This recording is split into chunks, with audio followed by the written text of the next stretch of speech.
We shall continue with the chapter Revolt Against the British Rule. In this episode, we shall discuss the nature of the 1857 revolt. We shall also discuss the consequences of the 1857 revolt. Now, coming to the nature of 1857 revolt, we shall see the various viewpoints of the various famous personalities. Surendranath Banerjee opined that what started as a fight for religion ended up as a war of independence as the rebels wanted to get rid of the alien government and restore the old order. R.C.Majumdar opined that it was only a semi-feudal uprising in which a handful of people took part.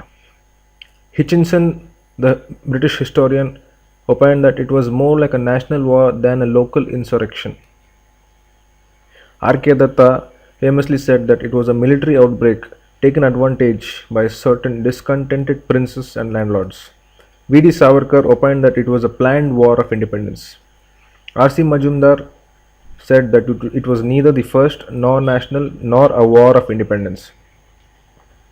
T.R.Holmes, the historian, opined that it was a conflict between civilization and barbarism, although this was considered quite an extreme view, and famous Marxist historians opined that it was a struggle of soldier-peasant democratic combined against foreign and feudal bondage.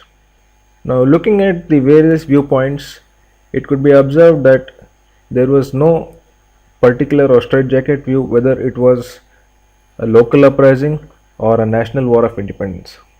However, one thing could be concluded was that 1857 could be marked as a watershed in the history of modern India, and post 1857 we saw an outcome of this revolt which ultimately led to the independence of the Indian subcontinent from the British yoke in 1947.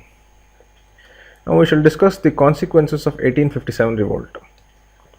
It was seen that the East India Company rule was completely abolished, and through the Queen's proclamation at the Allahabad Darbar on November 1st of 1858, Lord Canning proclaimed that the British Crown took complete responsibility of the Indian administration. The British ended the policy of expansion and annexation, and they promised to recognize the dignity and rights of the Indian princes.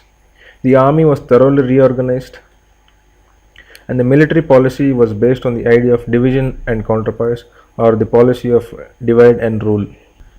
The racial hatred between the Indians and the British was aggravated even more as a consequence of the 1857 revolt. Thank you.